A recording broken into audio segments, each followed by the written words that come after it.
science knowledge only adds to the excitement, the mystery, and the awe of a flower. Evidence is evidence. It's public. Everybody can look at the evidence and assess it, and eventually, if there's enough evidence, come to the same conclusion.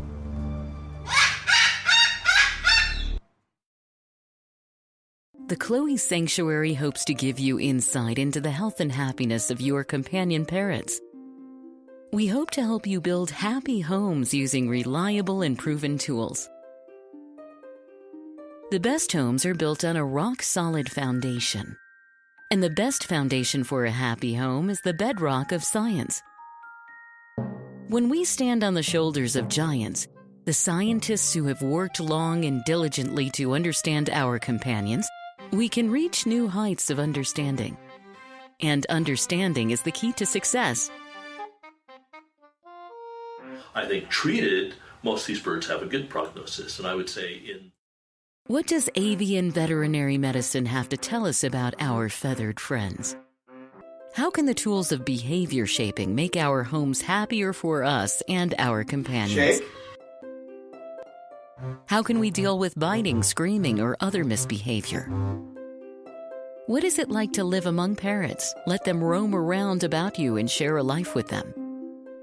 The Chloe Sanctuary for Parrots and Cockatoos, a nonprofit charity dedicated to the empowerment of captive parrots and public awareness.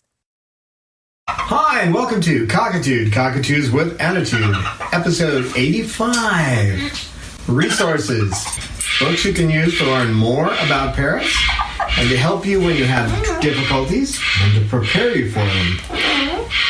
Right, little girl? What do you say, Peach?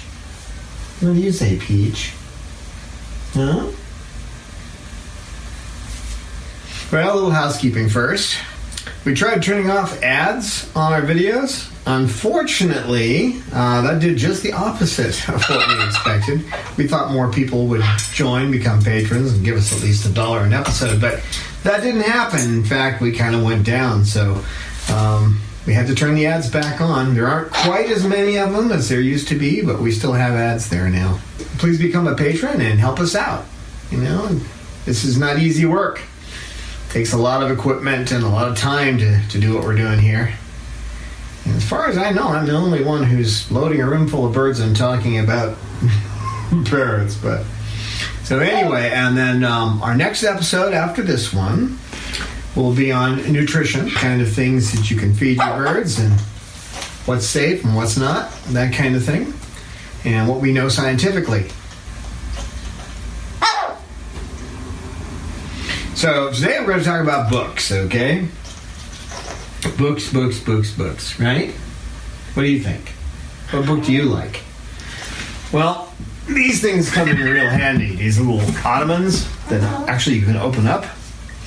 So the first book I'd like to show you, and I don't know which bird's going to decide to attack me for this. Like he's got something out I can eat.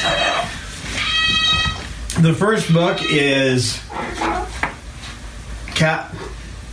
Captive Exotic Bird Care, a guide for shelters. Now don't let that fool you. Just because it's for shelters doesn't mean you can't use it. This is for people who are getting birds in, having to deal with them, and then moving them out. But it covers so many aspects of what we need to know in a brief and concise format. Now it was put together by Born Free, which is the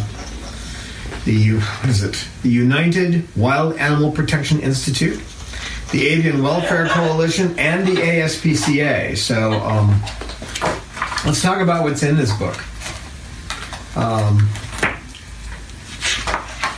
Just to give you an idea, okay, it gives you an introduction that tells you a little bit about exotic birds and why they're different, gives you some basic facts on avians, talks about how to set up a shelter for avians, and it talks about how to plan it, or how to get resources for it, what kind of space they need, all that kind of thing. Okay. It talks about dealing with people working with your birds. Then it goes on to housing and feeding, and how to design a bird room. Talks about toys and the environment, the kind of things that they need for enrichment. Talks about diet modification. You got a bird who comes in who doesn't want to eat anything but popcorn. How about that one right there? That's Sugar Bird. When she came here, they gave me a large container of like sugared cereals and things that she liked to eat. It took quite a while to get her off that stuff. Her favorites now are things like papaya, and she likes the mash. She likes the muffins. They all like the muffins. We're going to have Bob out there screaming because he knows what we're doing. And he was out in the aviary today and did well. He just doesn't do well in the socialization room. I'm working on that. But you're going to have a reminder of what it's like if you have a screaming bird. Okay, I don't really pay attention to it unless they're hurt or something. I don't pay attention to it, but you're going to hear it, okay? So it talks about diet and how to change it. Gives you lists of the kind of things they can eat. I mean, it's simple, too, because the list is short. It's on one page, and it...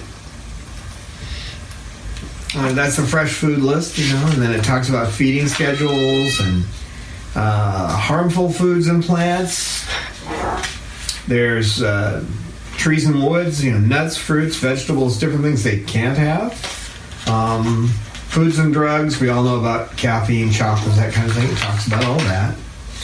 Cleanliness and sanitation tells you what your minimum requirements are, how often these things need to be done. All of this kind of stuff is the way you should be doing it at home, okay? Talks about what kind of supplies for cleaning and disinfecting.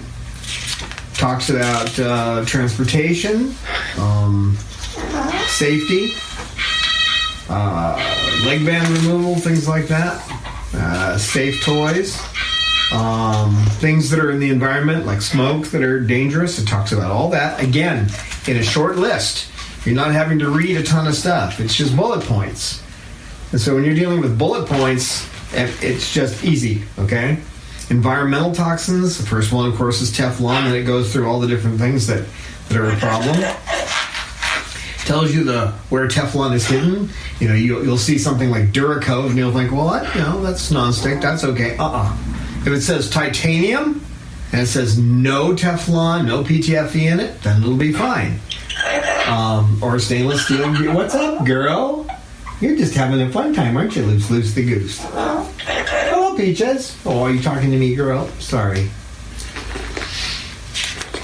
So then it talks about all those kind of things. Then it has other common environmental toxins. So you can quickly look through there and see, like, carpet fresheners. We all should know that carpet fresh will kill your bird, because it will. Then it talks about bird health. Yeah, Lucy, you're getting a lot more animated these days. You remember this little girl, she wasn't too animated before. Now she's just like, yeah, I'm all here. Talks about how to do a quarantine. Talks about common contagious diseases. You want to know about contagious diseases concisely? There it is. Signs of health and illness? A checklist. Signs of illness in birds. Again, you're just talking a couple of pages, but it covers bird droppings. It's so beautifully concise that it's really hard to get anything wrong. Gives you the weight ranges of birds. If you just brought in a goffin and you weigh it, you can see if it's within its normal weight range. It tells you how to trim nails. Now, I don't believe in wing trimming, but it does tell you how to do it. It talks about how to restrain a bird if necessary, how to maintain their beaks. Has a page for emergency medical protocols, the different avian vets you use. Heavy accent on avian. Tells you how to remove a blood feather. Better have a pair of hemostats, friends. And I'm going to reiterate that. I've said it many times. If you think you've got time to get your bird to an avian vet after it breaks a blood feather, you don't.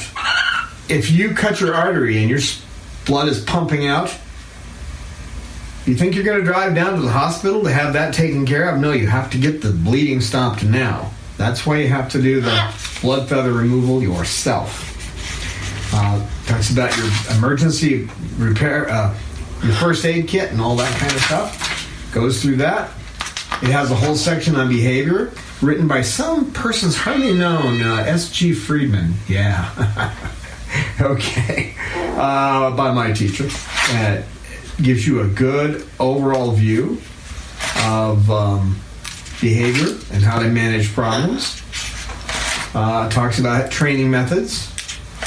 Gives you a short view of each kind of parrot.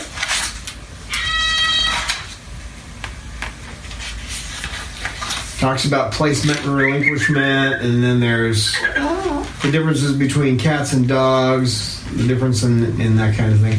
Then there's a wonderful article in here called The True Nature of Parrots. And there's another one, these make great flyers too, the 10 things you need to know before adopting a bird. An example, all parrots have long lifespans. Depending on species, they may live 20 to 50 years or more. Caring for a bird is often a lifelong responsibility, but we use these as handouts. So people need to know. The True Nature of Parrots talks about how they're wild animals, and it's just 3 pages long, but it gives you anybody a good overview, okay? It has the avian, there's placement forms in here, that kind of thing. There's evaluation guides. There's a placement contract, relinquishment forms, all this kind of stuff. We've used a lot of these things. And then there's a little added stuff at the back. It talks about, veterinarians and other things you need to know. So, great book. Everybody should have this. You get it from the avianwelfare.org online. It's $25. $25 well spent, okay? Well spent. We're going to talk about some other books here that are a lot more money. Excellent books, in detail books. But as far as overview, nothing beats this for the overview. Okay, Lucy, you're going to get mad at me. I'm going to lean forward. I got to grab another book.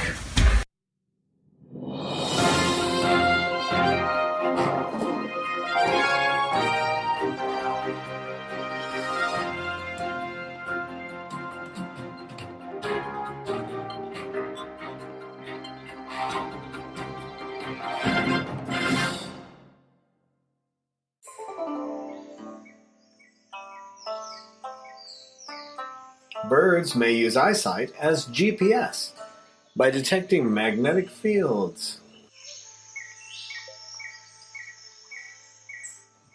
According to an article in Science Alert, please see our show notes, new research may shed light on a lingering mystery. How do birds get around without getting lost?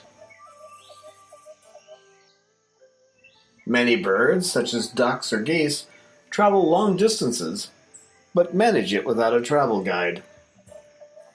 It now appears that they may be using special receptors in their eyes to do this. We know that parrots have special receptors to see into the ultraviolet and into the fluorescent.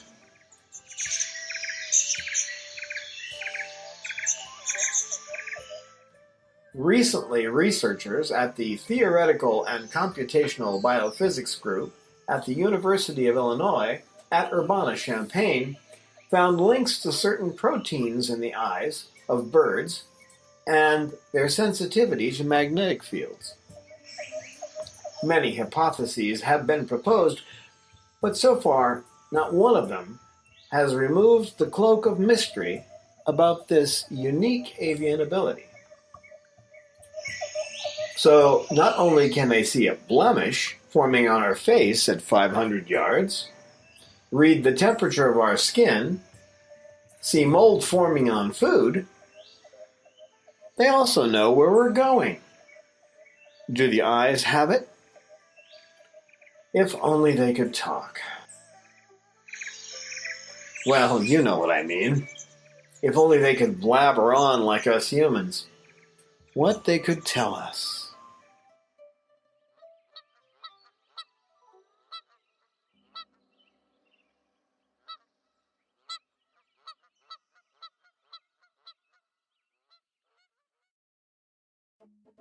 We hope you will consider supporting us on Patreon today. We produce up to 2 videos a month. As a patron, you pledge to give us a donation, whatever you feel is right and meets your budget. Patreon gives us your gift monthly. You can easily set a limit on how much you donate a month. You can change the amount of your pledge at any time.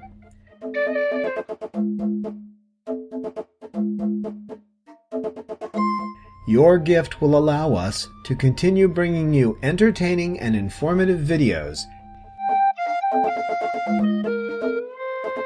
Patreon.com/Chloe Sanctuary. We look forward to your participation in Cockatoo.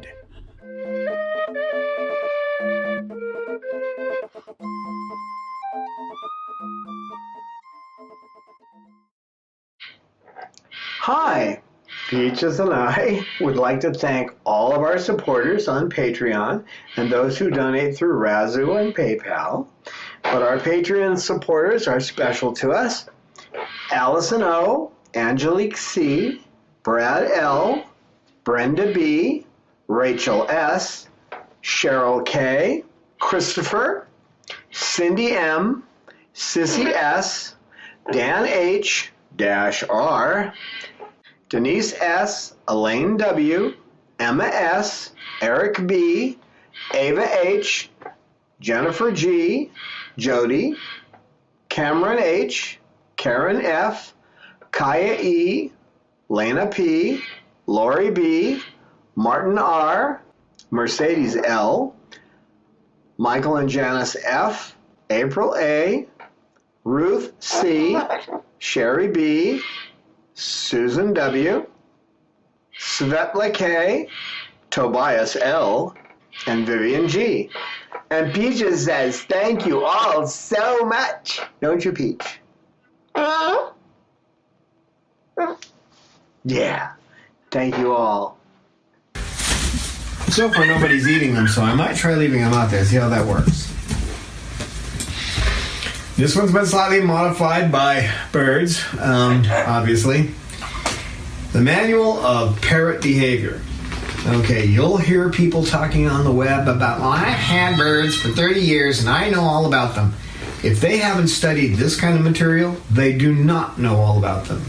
Just think, if you got up every morning since you were a kid and you never thought about it and no one told you, you would probably think that the earth was standing still and the sun was going around the earth.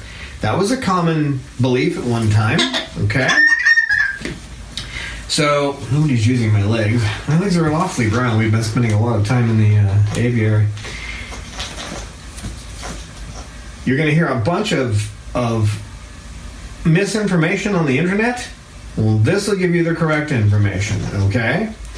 And when I say correct, I mean this is put together by Andrew Lucier. Okay, he's an avian vet. And it covers a tremendous number of issues. Okay, so you really will learn about parrots.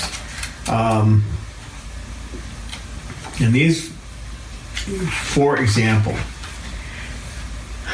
reading from the contents. Classification and status of wild populations of parrots. So you get an idea of where they are around the world and what their status is. Are they threatened? How many are left? Well, that kind of thing. What are their native habitats? There's different sections on different types of birds there. Then you go into parrot conservation, trade, reintroduction into the wild, sensory capacities of parrots. So you learn about their eyes, their ears, their taste, all that kind of stuff, their feeling. Most people don't realize that when you touch that beak, it's like touching the end of your finger. There's so many nerves in that beak. They think that the beak is something static, like a toenail or something, but it's not. Social behavior. Captive parrot nutrition, interactions with anatomy, physiology, and behavior. So, I mean, it's a great in-depth look at what the nutrition is these guys need. And we're going to use a little bit of this in our next episode talking about it. But comfort, behavior, and sleep. Parrot reproductive behavior. Who associates, who mates, and who cares. Nest box preferences. And that's good to know. Not that you should breed. I'm not saying that we're against breeding, but you need to know this, because if you realize that you have something that they're going to recognize as a nest box, you have to be careful about that. When you start to get breeding, I see you down there, sweetheart. When you start to get breeding behaviors, you've got issues. And that territoriality comes up. It can be a real problem. Hand rearing, behavioral impacts and implications. They're not fond of hand rearing at all. When I say they, I'm talking about scientists who've been studying them. It's okay to handle them, but they should be raised by their parents, and this discusses why that's true. So people have for many years have said, "Oh, I've got to get a hand-raised parrot." Actually, you don't want one. If you can find, if you're going to buy from a breeder, that's what you want to do. You got to find one that actually has a huge aviary that lets their birds raise their own young, but humans handle that bird 20 minutes a day. So, behavioral development behavioral development that includes things like neonates, neophytes, fledglings. So everything from coming out of the egg to beginning to fly. I'm not going to go through all these things. Behavior analysis and parrot learning. Clinical evaluation of citizen behavioral disorders. That actually has a nice section where you can go through and you're basically checking off things. Birds doing this. And at the end, it helps you decide where the problem lies. So that's a wonderful section. Aggressive behavior, parrot vocalization, parrots in fear, problem sexual behaviors, mate trauma. I had to read that section again after Snowball started going after Chloe. Yes, Peaches, got another verse to that? Is there another verse, baby? No. No other verse. No other verse. Oh, sweetness. Feather picking. Of course, we kind of have the answer to that feather picking. Although it is discussed in here. In the pharmacology, haldol is mentioned, and that is what we're using, and it's definitely working with these guys. Citizen behavioral pharmacotherapy. Okay, the whole list of different drugs that you can give birds for different psychological problems. That doesn't mean that you're just going to go, "Oh, my bird has a problem, here's a drug." We're not saying that. Sometimes you need to use a drug to ease them out of a condition. Sometimes they need a light amount of a drug just because they're nervous. Good example, Roman. If you don't give him Haldol, he'll start pulling his feathers, but he also is just nervous. He just shakes a lot. So you give him Haldol and he's calm. You can take him out, you can play with him. You can't get him too far from his cage because he's really attached to his cage. But this tells you all the different pharmacology. So if you go to the vet and the vet says, "Well, let's try Valium," you can look on here and see what the effects of Valium are. And you can see if you want to do that or if you want to try something else. And then you can discuss it with your avian vet. Say, "I saw this in this book, right?" And you can say, "What do you think about this?" and get the answer from the veterinarian.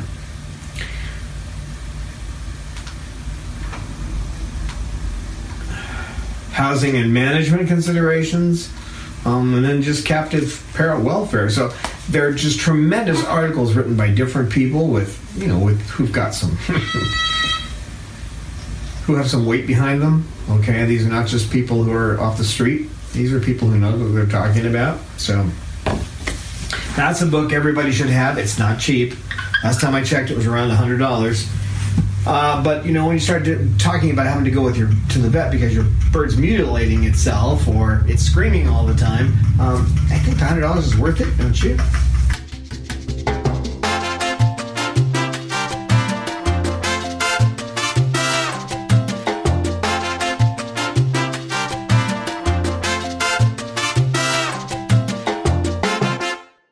Parami amat When you're training your birds, you want to minimize distractions. Even having your local Tibetan monks come by and chant in the background might be a little bit too much for them. It might distract them.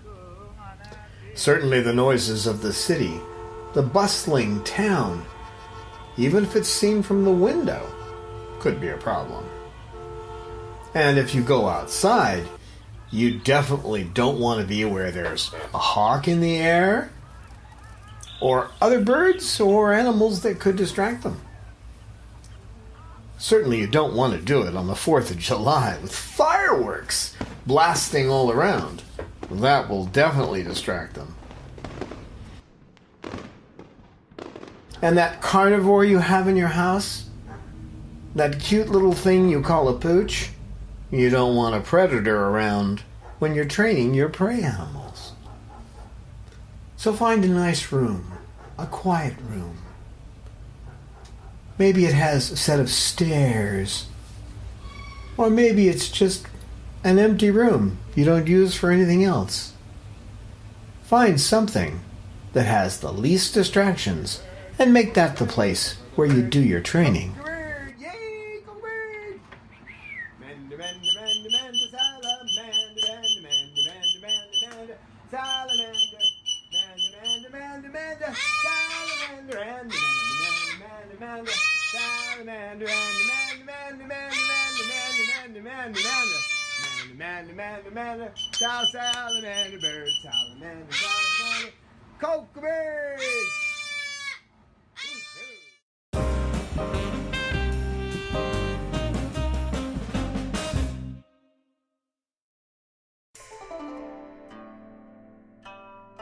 Peaches is an amazing personality. Her daily maintenance requires dedication and mindfulness. She requires 2 forms of medicine, 7-course meals, and effort to entice her to eat. Extensive preening every day, special tools to trim nails, constant attention to her vocalizations, daily walks, and twice yearly checkups due to the possibility of impacted feather follicles and the nature of her spinal injuries. It seems a common misconception among the general public that parrots are like toys in a toy box. Nothing could be further from the truth. They are complex creatures. Recently, scientific studies have shown them to be at least as intelligent as chimpanzees. Every captive parrot needs special humans who will dedicate themselves to understanding them, those who know their species as it lives in the wild, special people that understand their social, mental, and physical needs. They need to be understood for what they are, and not as merely human companions, as circus performers to bring smiles. Peaches needs all this and more. She is our special girl. Will you help us care for Peaches? Please make a donation today at our website, chloesanctuary.org. That's spelled CHLOESANCTUARY.org. As a special thank you for your donation, we will joyfully send you a postcard with Peach's happy face.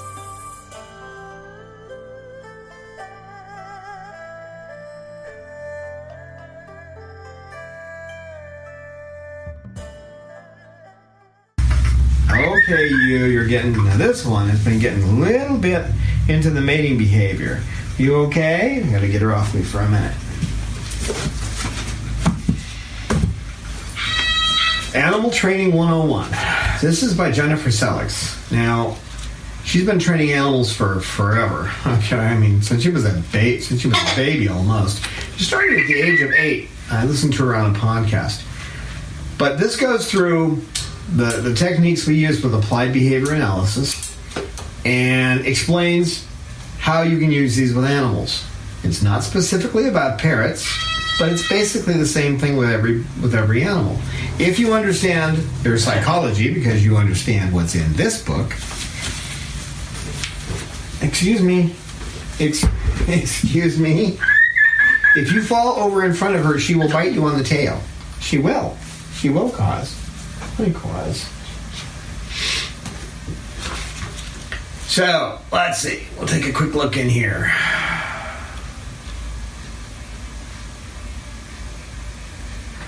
A practical and yet comprehensive approach. There you go. The dedicated amateur and the seasoned professional.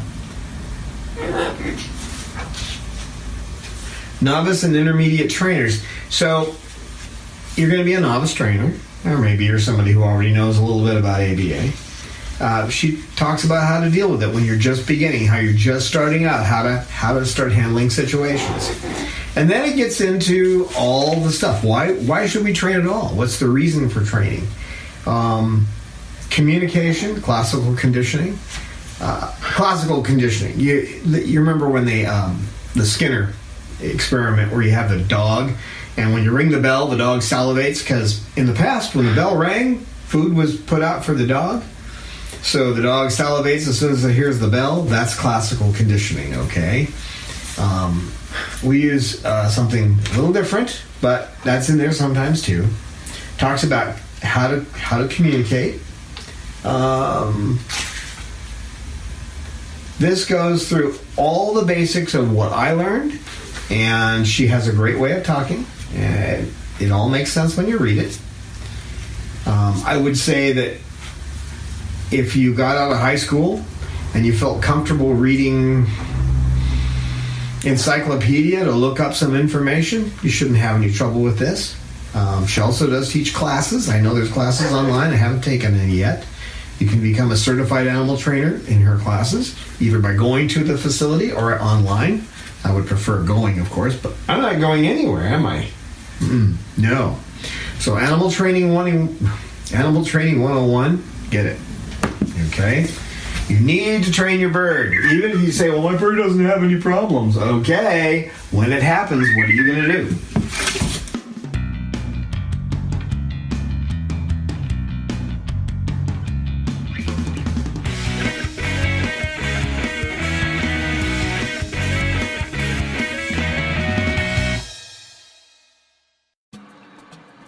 Our birds are like us. They like a treat now and then. But how do you give them something like popcorn that doesn't have a whole bunch of additives? Well, you can use this strange new device I found and some regular popcorn. This is popcorn, non-GMO. Not that that's really a big issue, but it's non-GMO. It's just the popcorn and nothing else, okay? No additives. So then what you're going to do is take this funky little lid off. Oh, this is quite floppy.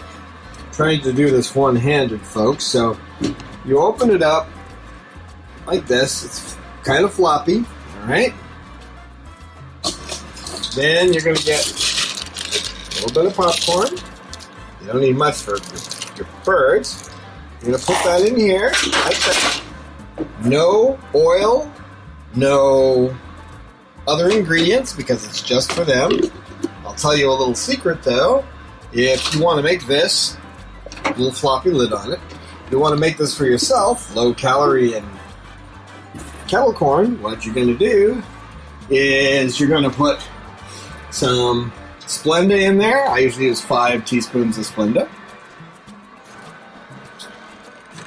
And then a little bit of salt. I put a little cayenne pepper in. Spray it with that spray oil you use to put on pans. Okay? Put it on popcorn and hit the start button.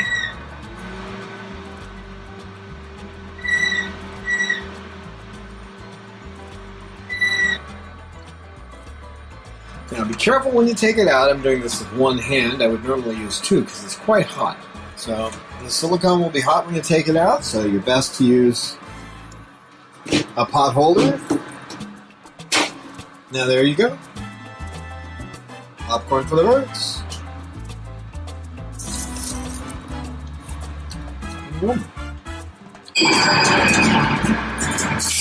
One piece of popcorn. And there you go.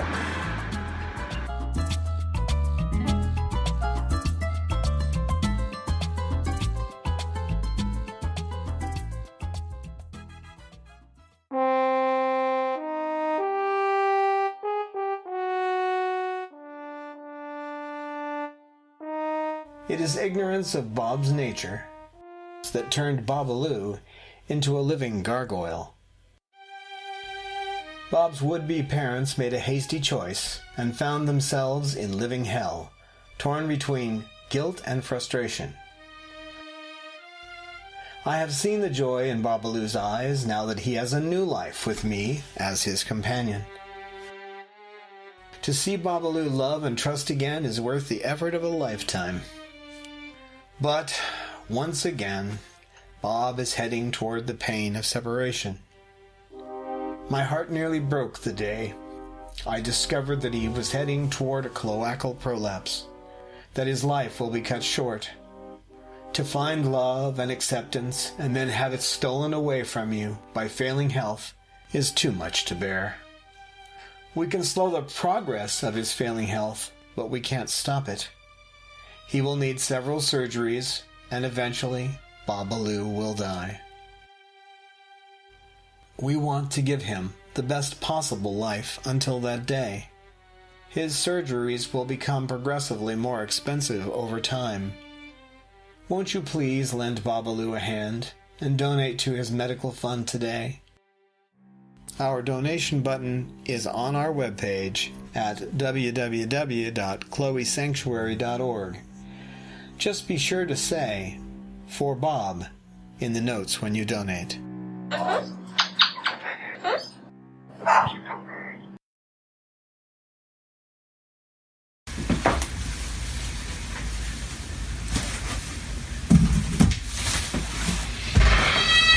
This book looks a little burned because it went through the fire with us back in 2010. It made it. Very few things did. This is the BSAVA, the British Small Animal Veterinary Association, BSAVA Manual for Citizen Birds. Citizen birds are parrots, okay? It's the only veterinary manual I know of that actually only deals with parrots. There is clinical avian medicine, which deals with the whole range of birds, from sparrows to hornbills to ostriches, and parrots are in there too.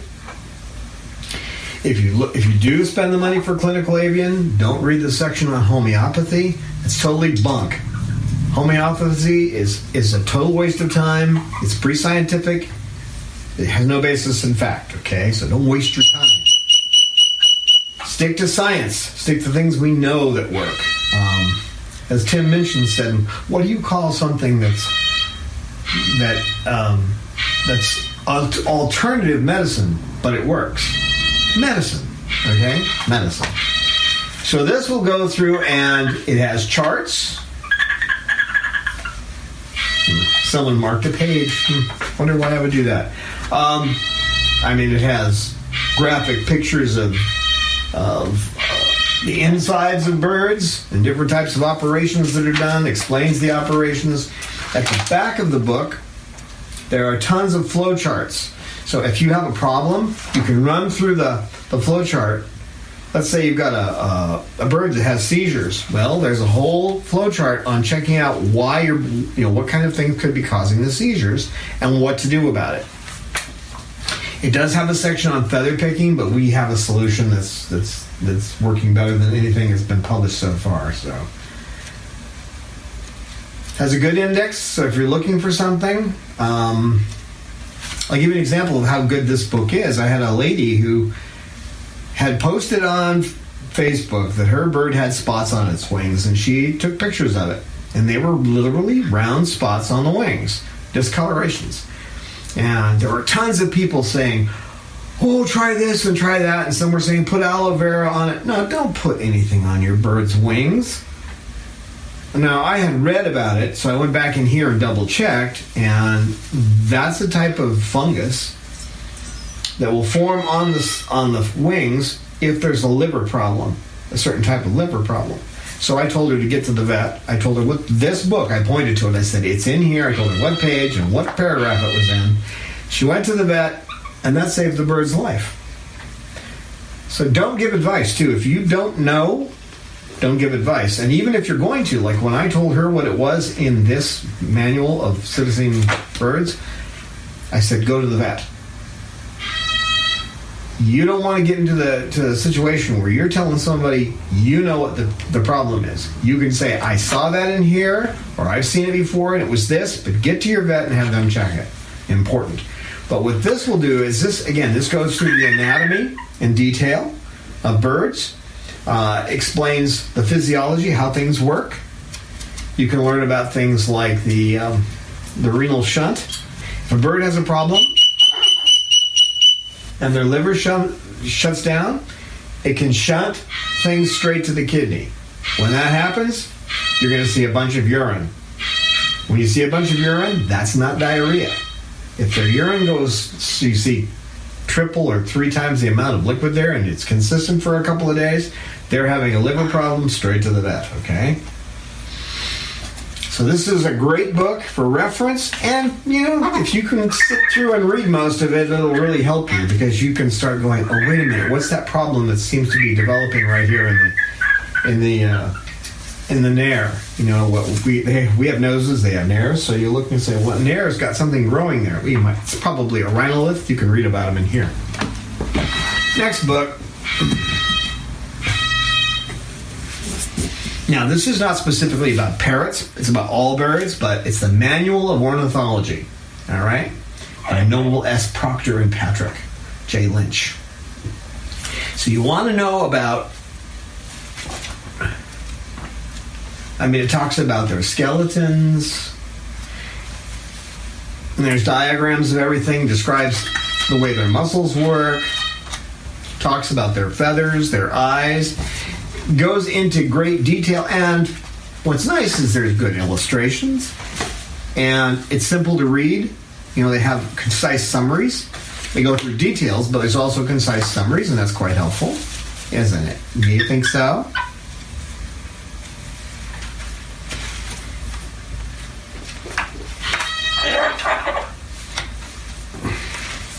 Shows how their organs are placed. So if you want a book that's going to give you a good, solid overview of birds, this is it. Now, there are going to be some things in here that don't apply. Like, it'll talk about fleas that get on birds. Well, you're not going to find any fleas on these. And the reason you're not going to find fleas is fleas are going to choke. They're going to choke because that feather dust is going to choke them, okay?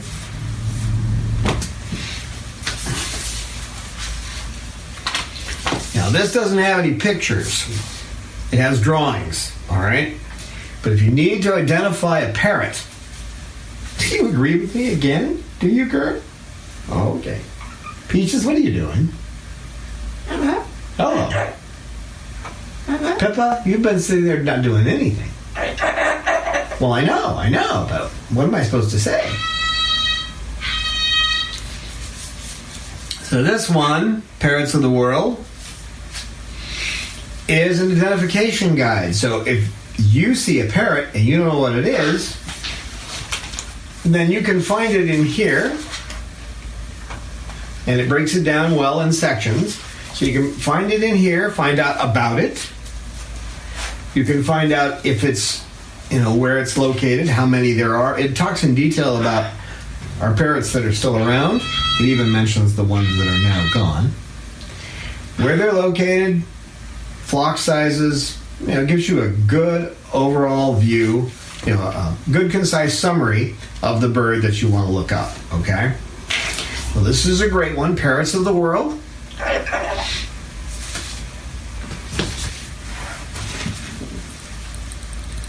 And the last book we're going to talk about is fun. This is a fun book, okay? This is called The Wonder of Birds, What They Tell Us About Ourselves, the World, and a Better Future. And there's a note in here by Robert F. Kennedy Jr., just commenting on the book. Using enchanting stories and rich historical references, Jim Robbins explores the role of birds in the evolution of human self-awareness.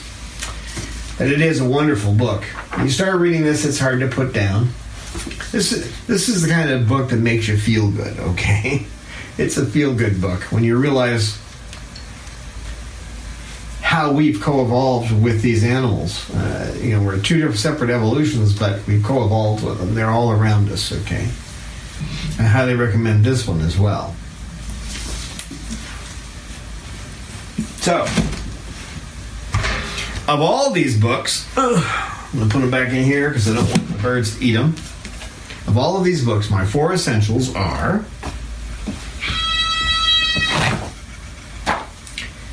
this one, The Captive Exotic Bird Care, A Guide for Shelters. You should have it. avianwelfare.org is where you get it online, $25. The Basaba Manual of Citizen Birds. This is a great reference for health issues, and it'll give you an overview of how their bodies work. Animal Training 101. This is the book so you can actually train your bird. And you can also train your husband or your wife. You can train your children. You can train your neighbors. Actually, once you learn this ABA, you can pretty much train anybody. Comes in handy. Where are you going? Okay. The Manual of Parrot Behavior. You need this insight. You need to be able to see into why they are what they are and what their lives should be. Okay? And what they need to be fulfilled as beings. So, I hope these books that I pointed to you will be helpful. And I hope you'll put a little investment into your library and a little time into reading. I wish they had these available as audiobooks, although the references you need anyway. But it would be nice to be able to hear some of these. Like Animal Training 101 would be great to have in an audiobook, for example. But who wants to say goodbye, Peaches? You want to say goodbye to everybody? Say goodbye to everybody! Okay, we'll see you next time. Peaches, say we'll see you next time. Peaches. Peaches. Peaches. That's my peach. We welcome your feedback on our videos. We look forward to your insights, tips, questions, stories, and pictures.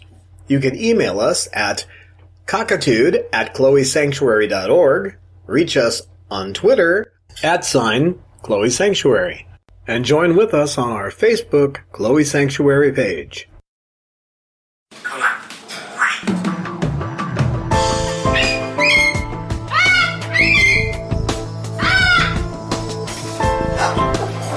Science knowledge only adds to the excitement, the mystery, and the awe of a flower.